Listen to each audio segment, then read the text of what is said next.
अस्सलाम वालेकुम, welcome to my YouTube channel chemistry with Bilal Ahmad. तो क्लास 9 केमिस्ट्री का चैप्टर नंबर 1 जो कि है फंडामेंटल्स ऑफ केमिस्ट्री। कल हमने लेक्चर नंबर 1 पढ़ा था जिसमें हमने इंट्रोडक्शन टू केमिस्ट्री पढ़ी थी। तो आज हम फंडामेंटल्स ऑफ केमिस्ट्री का लेक्चर नंबर 2 स्टार्ट करने जा रहे हैं जो कि है ब्रांचेस ऑफ केमिस्ट्री। तो सबसे पहले हम पढ़ते हैं फिजिकल केमिस्ट्री। डिफिनेशन की तरफ आते हैं। The branch of chemistry in which we study relationship between physical properties of substances in their chemical composition and transformation. सबसे पहले हम जानते हैं कि फिजिकल प्रॉपर्टीज़ का क्या मतलब होता है, and second one chemical composition and transformation. तो फिजिकल प्रॉपर्टीज़ का ताल्लुक हमारे पास मैटर के फिजिकल स्टेट के साथ होता है, जैसा कि melting point, boiling point etc। And second one हम पढ़ते हैं केमिकल कंपोजिशन के, मैटर की कंपोजिशन क्या है, एंड ट्रांसफॉर्मेशन के ये एक स्टेट से दूसरे स्टेट में कैसे कन्वर्ट होता है। तो फिजिकल केमिस्ट्री में हम ये पढ़ते हैं कि मैटर के केमिकल कंपोजिशन का इसकी फिजिकल प्रॉपर्टीज़ के ऊपर क्या डिपेंड होता है। मतलब अगर एक मैटर है हमारे पास, इसकी कंपोजिशन एक जैसी है और इसकी प्रॉपर्टीज़ भी कुछ ना कुछ फिजिकल प्रॉपर्टीज़ होंगी। तो अगर मैं दूसरा मैटर ले लूँ सेकंड नंबर, तो इसका कंपोजिशन डेफिनेटली चेंज होगा। तो कंपोजिशन इसके एक जैसी है और इसकी दूसरी जैसी कंपोजिशन है, तो कंपोजिशन के बदलने से इसकी फिजिकल प्रॉपर्टीज़ बदल हो जाएंगी। मतलब इन दोनों मैटर की कंपोजिशन डिफरेंट है, तो इसकी फिजिकल प्रॉपर्टीज़ अलग होंगी और इसकी फिजिकल प्रॉपर्टीज़ अलग होंगी, क्योंकि ये दोनों तो मैटर है लेकिन इनकी केमिकल कंपोजिशन अलग हो गई। मतलब कि मैटर के केमिकल कंपोजिशन के बदलने से फिजिकल प्रॉपर्टीज़ भी बदल जाती है, क्योंकि physical properties are dependent on the chemical composition. तो सेकंड ब्रांच ऑफ केमिस्ट्री की तरफ आते हैं जो कि है ऑर्गेनिक केमिस्ट्री। क्या है हमारे पास? Organic chemistry. In this branch of chemistry we study hydrocarbons and derivatives. मतलब ऑर्गेनिक केमिस्ट्री में हम दो चीज़ें पढ़ते हैं, number 1 hydrocarbon and second one derivatives of hydrocarbon. अब हाइड्रोकार्बन हमारे पास क्या होता है? तो हाइड्रोकार्बन हमारे पास वो कंपाउंड होते हैं, those compounds which are made up of only carbon and hydrogen. मतलब वो कंपाउंड जो सिर्फ और सिर्फ कार्बन और हाइड्रोजन एटम से बने हुए हो, कार्बन और हाइड्रोजन के अलावा इसमें कोई भी एटम ना हो, तो इसे हम हाइड्रोकार्बन कहते हैं। फॉर एग्जांपल, तो हाइड्रोकार्बन के एग्जांपल में हमारे पास क्या क्या आते हैं? C6H6 जिसको हम बेंजीन भी कहते हैं, और CH4 जो मीथेन गैस होता है हमारे पास। ये दो हाइड्रोकार्बन के एग्जांपल हुए, क्योंकि इसमें सिर्फ कार्बन और हाइड्रोजन के एटम्स हैं, इसमें भी कार्बन और हाइड्रोजन है। तो हाइड्रोकार्बन हमारे पास वो कंपाउंड्स होते हैं जो सिर्फ और सिर्फ कार्बन और हाइड्रोजन एटम से बने हुए हो, कार्बन और हाइड्रोजन के एटम्स के अलावा कोई और एक भी एटम उसमें शामिल ना हो, तो इसे हम हाइड्रोकार्बन कहते हैं। तो हाइड्रोकार्बन के बाद अब हम आते हैं डेरिवेटिव्स ऑफ हाइड्रोकार्बन की तरफ। पहले हम डिफिनीशन लिखते हैं। When one or more hydrogen atoms of hydrocarbon are replaced by another electronegative atom or group of atoms, the resulting compound is known as derivatives of hydrocarbon। क्या मतलब हुआ इसका? Derivatives of hydrocarbon हमारे पास वो compound होते हैं जब कोई हाइड्रोकार्बन कंपाउंड हो उससे हम एक हाइड्रोजन या एक से ज़्यादा हाइड्रोजन रिप्लेस करें किसी दूसरे इलेक्ट्रोनेगेटिव एटम और ग्रुप ऑफ एटम से, और रिजल्ट में जो कंपाउंड बने उसको हम डेरिवेटिव्स ऑफ हाइड्रोकार्बन कहते हैं। और हाइड्रोकार्बन और डेरिवेटिव्स ऑफ हाइड्रोकार्बन ये दोनों हम ऑर्गेनिक केमिस्ट्री में पढ़ते हैं। डेरिवेटिव्स ऑफ हाइड्रोकार्बन की एग्जांपल में हम CH3Cl, CH2Cl2, CHCl3, CCl4 वगैरह लिखते हैं। तो ये हो गया हमारे पास ऑर्गेनिक केमिस्ट्री। तो ऑर्गेनिक केमिस्ट्री में हम दो चीज़ें पढ़ते हैं, number 1 hydrocarbon and number 2 derivatives of hydrocarbon. Hydrocarbon हमारे पास वो कंपाउंड्स होते हैं जिसमें सिर्फ कार्बन और हाइड्रोजन एटम्स हो, कार्बन और हाइड्रोजन के एटम्स के अलावा कोई और एक भी एटम ना हो। डेरिवेटिव्स ऑफ हाइड्रोकार्बन हमारे पास वो कंपाउंड होते हैं जब हम किसी हाइड्रोकार्बन कंपाउंड से एक हाइड्रोजन या एक से ज़्यादा हाइड्रोजन को रिमूव करें, रिप्लेस करें किसी दूसरे इलेक्ट्रोनेगेटिव एटम या ग्रुप ऑफ एटम से, और रिजल्ट में जो कंपाउंड बने तो उसको हम डेरिवेटिव्स ऑफ हाइड्रोकार्बन कहते हैं।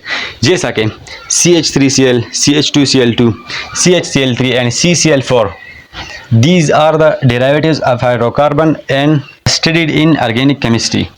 तो अब हम देखते हैं कि डेरिवेटिव्स ऑफ हाइड्रोकार्बन हमारे पास कैसे बनते हैं। हम एग्जांपल लेते हैं CH4 का। ये रहा हमारे पास CH4 जो कि हाइड्रोकार्बन है। इसके साथ हम ऐड करते हैं क्लोरीन मॉलिक्यूल। क्लोरीन मॉलिक्यूल पर अल्ट्रावायलेट रेस पड़ते हैं। अल्ट्रावायलेट रेस जब इस पर पड़ते हैं तो ये 2 फ्री रेडिकल्स में कन्वर्ट हो जाता है। तो अब एक फ्री रेडिकल आकर इस हाइड्रोजन के साथ अटैच होता है और HCl बनाता है। एक chlorine free radical hydrogen atom के साथ अटैच होके HCl बनाता है। तो ये CH3 और Cl मिलके CH3Cl बनाता है और HCl उधर बन गया। तो इस तरह से हमारे पास डेरिवेटिव्स ऑफ हाइड्रोकार्बन बनते हैं। तो इधर CH3Cl हमारे पास डेरिवेटिव ऑफ हाइड्रोकार्बन है। ये सिर्फ एक एग्जांपल था। तो ये तो हमारे पास इस रिएक्शन का पहला स्टेप था जिसमें हमारे पास डेरिवेटिव ऑफ हाइड्रोकार्बन जो कि है CH3Cl बनता है। जब इस रिएक्शन को हम आगे और करते हैं तो लास्ट स्टेप में हमारे पास CCl4 बन जाता है। तो आते हैं थर्ड ब्रांच ऑफ केमिस्ट्री की तरफ जो कि है inorganic chemistry. In this branch of chemistry, we study all compounds except hydrocarbons and their derivatives. Inorganic chemistry में हम जितने भी एलिमेंट्स है, कंपाउंड है, सारे के सारे सबको हम स्टडी करते हैं except hydrocarbons and their derivatives. मतलब हाइड्रोकार्बन्स और हाइड्रोकार्बन के डेरिवेटिव्स को छोड़ के जितने भी कंपाउंड है सबको हम इनऑर्गेनिक केमिस्ट्री में स्टडी करते हैं। For example CO2 carbon dioxide, CO carbon monoxide, HCl, NH3 ETC वगैरह वगैरह। तो इसको हम इनऑर्गेनिक केमिस्ट्री में पढ़ते हैं। तो नेक्स्ट हम बायोकेमिस्ट्री की तरफ आते हैं। What is biochemistry? In this branch of chemistry, we study those chemical reactions which occurs inside the body of living organisms. मतलब बायोकेमिस्ट्री में हम वो केमिकल रिएक्शन स्टडी करते हैं जो अकर होते हैं inside the body of living organisms. मतलब बायोकेमिस्ट्री में हम वो रिएक्शन पढ़ते हैं, वो केमिकल रिएक्शंस जो inside the body of living organisms occur होते हैं। अब हम केमिकल रिएक्शंस के लिए कौन सा टर्म यूज़ करते हैं? केमिकल रिएक्शंस को हम कह सकते हैं मेटाबॉलिज्म। क्या कह सकते हैं हम? केमिकल रिएक्शंस को हम मेटाबॉलिज्म भी कह सकते हैं। मेटाबॉलिज्म में अब हमारे पास 2 पार्ट्स है।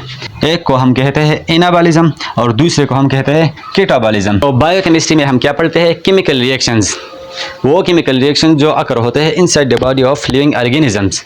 उसमें हम 2 टर्म यूज़ करते हैं। मेटाबॉलिज्म को हम केमिकल रिएक्शन भी कहते हैं। एक होता है एनाबॉलिज्म और दूसरा होता है कैटाबॉलिज्म। एनाबॉलिज्म में हमारे पास छोटे छोटे मोनोमर्स, छोटे छोटे मॉलिक्यूल्स मिलके लार्ज मॉलिक्यूल जो कि पॉलीमर्स बनाते हैं। और कैटाबॉलिज्म में हमारे पास पॉलीमर्स का ब्रेकडाउन होके छोटे छोटे मॉलिक्यूल मोनोमर्स बनते हैं। तो इसको हम बायोकेमिस्ट्री में स्टडी करते हैं। तो नेक्स्ट हम आते हैं एनालिटिकल केमिस्ट्री की तरफ। Analytical chemistry, in this branch of chemistry we study qualitative analysis of matter and quantitative analysis of matter. Analytical chemistry में हम 2 चीज़ें पढ़ते हैं। Number 1 qualitative analysis of matter and second 1 quantitative analysis of matter. अब हमारे पास qualitative analysis of matter का क्या मतलब होता है? क्वालिटेटिव एनालिसिस ऑफ मैटर का मतलब है हम फॉर एग्जांपल एक मैटर लेते हैं, हम देखते हैं कि इसकी क्वालिटी क्या है। मतलब what kind of matter, what kind of matter.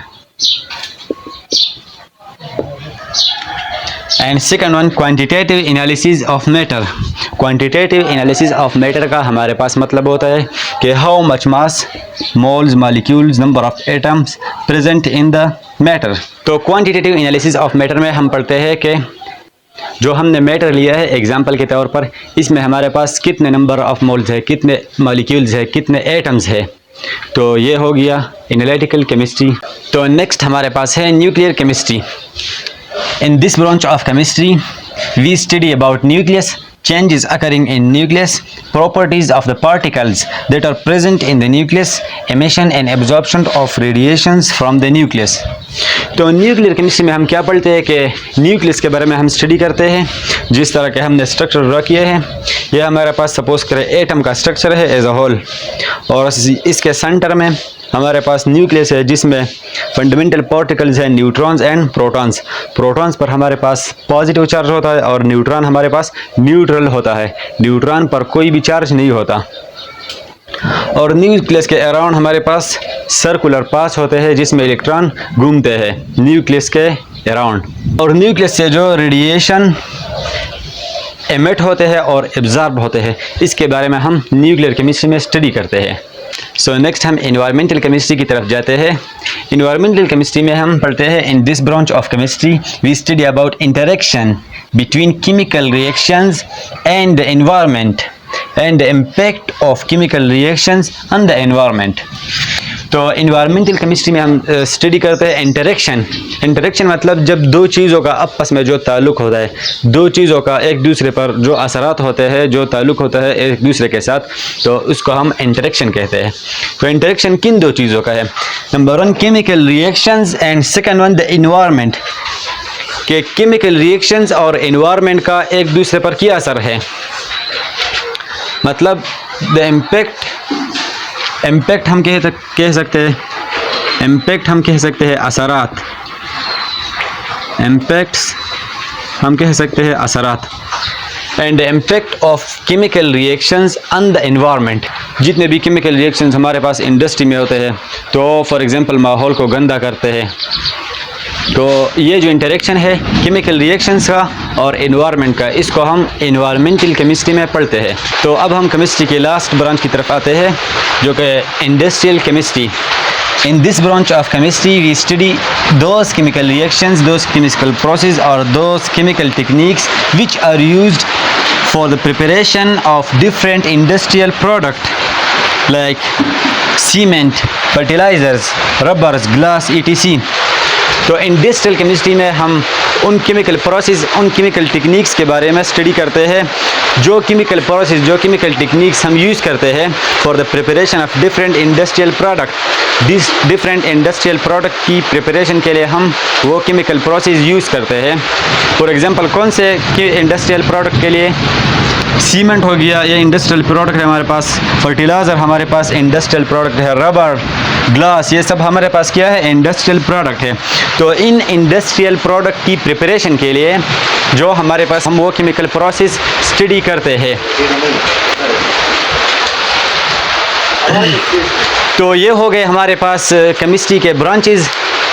Second lecture में इंशाल्लाह हम नेक्स्ट लेक्चर में आगे जाएंगे एलिमेंट और मॉलिक्यूल और मास की तरफ। तो हमारा सेकंड लेक्चर इधर ख़त्म होता है, इंशाल्लाह फिर मिलते हैं।